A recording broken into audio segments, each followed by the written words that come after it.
Hey, good evening, everyone. It is June 3rd, 2026. This is the Hindsight 50/50 Dividend Review. Before we get started, I'd like to read a disclaimer.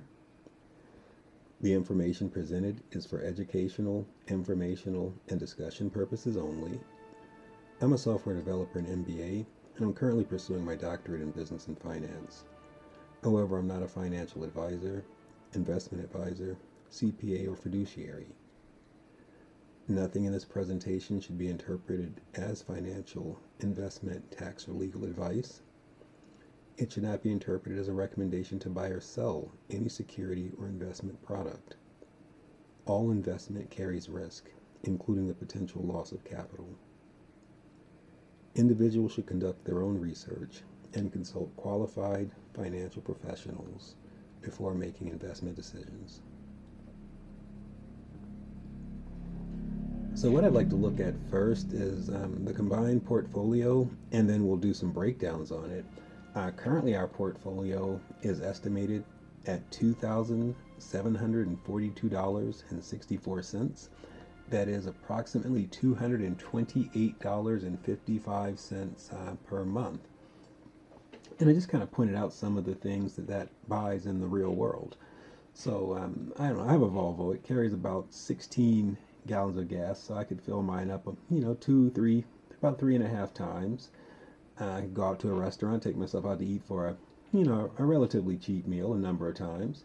Could pay a cell phone bill or even buy some groceries. So it does add up over time. Of course, I don't draw mine out. I actually do drip mine. And by drip, I mean the Dividend Reinvestment Plan.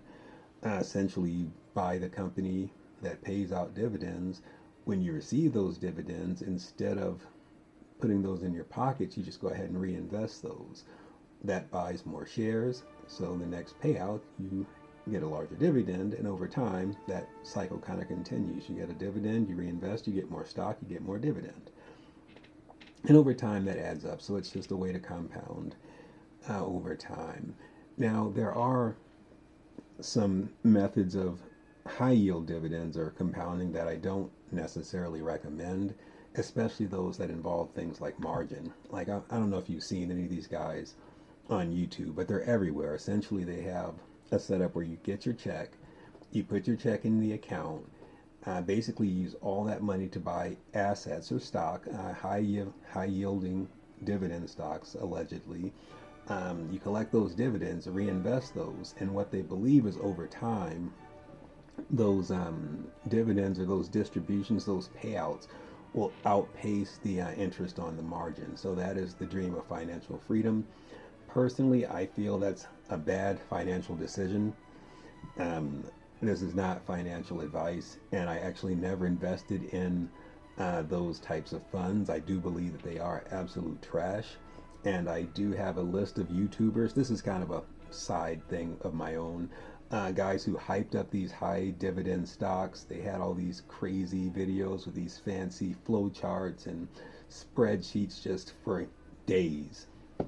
But what ultimately happened was they lost a bunch of money, and then their channels either just stopped getting updates, they stopped posting videos, or they just disappeared. So again, not financial advice. I do believe they're trash, and I said what I said. One of the things that they commonly fall, and one of the things that you see that happens commonly with them is just the NAV erosion. These are the actual performances max for these three stocks. This one is down 82% all time. Yikes. And then we have another that's down 83.91%. So they promise these large dividends, but what happens is the NAV begins to decay or begins to erode. So unless you're actually investing your dividend, you begin to lose money. And obviously, if you're investing the dividend, you're not spending it on things that you would like. So I don't know. One of my hobbies was just kind of watching these guys start to finish. They start off with so much zeal, then they start to lose money, and then their presentation kind of changes. They begin to kind of hide the spreadsheet more by more, and then they're just kind of gone. So at any rate, that's just maybe something that I like to watch. And I advise anyone follow up on the strategies of chasing extremely high yield dividend funds where the NAV ultimately erodes. So do your research. At any rate, rant over. We're going to take a look at our dividends by position, so by each individual holding, but also and which portfolio they belong to. One thing I did notice while I was going through and doing this was I did a breakout of my portfolios that were tax advantaged, either in an IRA or an HSA, what have you. And I noticed that those account for $1,880 worth of the dividends, the total dividends being $27.42, and that is a difference of over $850. Now, obviously, you know, your money kind of falls where it falls, and you put it where it goes. But that is something that I'm going to want to keep an eye over. If I have opportunity to, you know, take more advantage of those, I absolutely will. All right, so the first portfolio that we're going to look at is Hindsight 50/50. It is the namesake of the overall project. The portfolio value is $75.69.44, and we're not going to spend much time on this one because it provides an overall dividend of about $10, the estimated over the next 12 months. Those are split out between two holdings. One is Venture Global, and the other is Bitmine Immersion. So VG and BMNR. VG pays out approximately $2.34 on each of its distribution periods, being June, September, December, and March, while BMNR is listed here in December. I'm not sure. It seems like it was quarterly, but I'll go back and check later to see if there is just the one that's planned in December. I know that their distribution is relatively new, so I may just be incorrect in my thoughts there. Okay, so the next portfolio we're going to look at is Tree Fitty. The portfolio value is $14,904.82.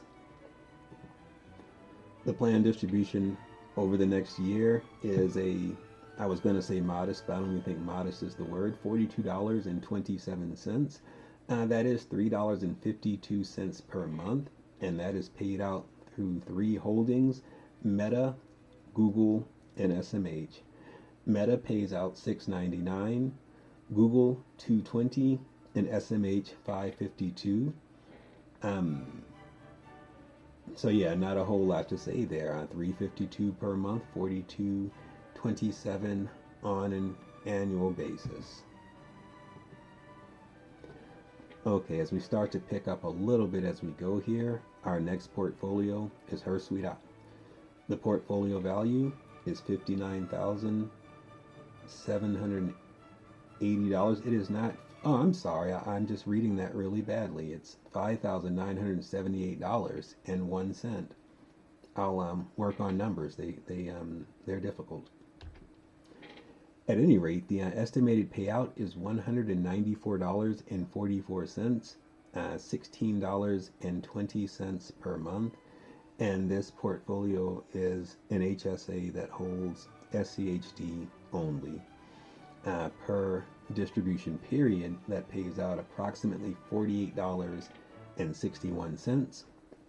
Those payouts are June, September, December, and March.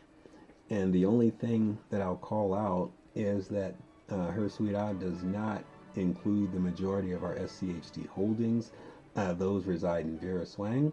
There's approximately 800 shares there, while this portfolio holds about 184. Next up, we have Gideon's Ghost. Portfolio value $41,653.37.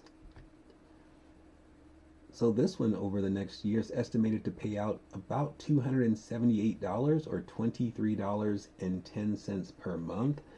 That comes out through three portfolio components. One is SPMO, that's the S&P 500 Momentum Fund. The next is IBM, and the third is Abbott Laboratories.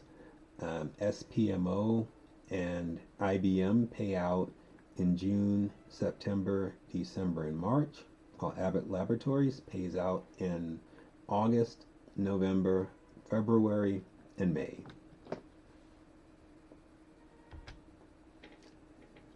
The next portfolio is Vinny Smoking in the Big Room at a portfolio value of $98,130.55.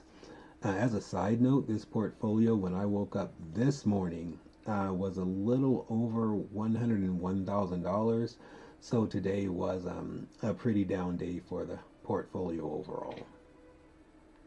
But it's on paper. It'll come back. That's just a side note. So Vinny Smoking in the Big Room is estimated over the next year to pay out $809 in distributions, approximately $67.43 per month, or $2.22 per day. I can almost buy myself a breakfast coffee if I don't like good coffee.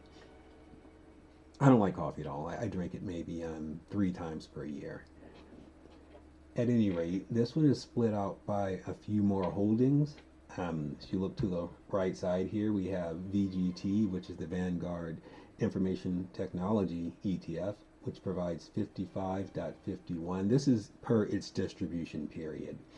And next on the list is SGov, which isn't necessarily a distribution. I hold this mostly as cash, but it does have a yield. I hold it in SGov because unlike a high yield savings account, the taxes are not subject to local or state taxes in most cases. In most cases that I know of. Again, not tax advice. After that, we have NVIDIA. It provides $13. Then Venture Global, $3.01. Again, we have the S&P 500 Momentum Fund supplying $2.85. Meta at $2.10. And then a pair of energy stocks to round us off. We have Energy Transfer at $67.50 and Hess Midstream at $38.96.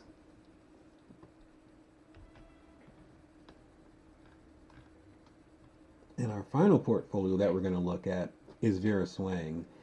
Its portfolio value is $58,051.47, but by distribution or by dividend, this is our largest performer or contributor. The estimated next year payout for this one is $1,409.29, a little over $117 per month, $386 per day. And as mentioned, this is the portfolio that holds the majority of the SCHD holdings. Those are the greens that pay out in June, September, December, and March, and those pay out approximately $189.05 per distribution. So I can see an immediate next goal is to get that to $200. So the next time we have this video, that needs to hopefully give us an additional $11 estimated. After that, we have GPIQ. That is a Goldman Sachs income fund that provides $45.57 per distribution period. Next is Microsoft at $4.55. After that is SMH. That is the semiconductor ETF. It provides $16.57. Then we have Medtronic, MDT, Mike Delta Tango. I have that one in red only because it's a new portfolio literally as of yesterday. We purchased it prior to the earnings. It is a dividending stock, close to 50 years of increasing its dividend. It's kind of, the stock price has had a little downturn, but I think that is going to turn around and, if nothing else, somewhat revert to the mean. At any rate, Medtronic, MDT, $12.07. And then again, we have the S&P Momentum Fund. Pretty much in most of my accounts, if I have some additional fundage that I'm not sure where I want to allocate, I'm going to place that in SPMO. That is kind of the VU for this portfolio set. At any rate, $3.55. And the last holding is CCJ. That is a uranium stock. that provides $2.58 per period. Thank you so much for following this. I hope you have a really great day or evening. If you're still watching, go ahead and like and subscribe. It literally only takes a second, and I just started doing this, so it will help out, more than someone who's got tens of thousands of folks. So thank you so much. I love you. I still don't know you, and I wish you the best of luck.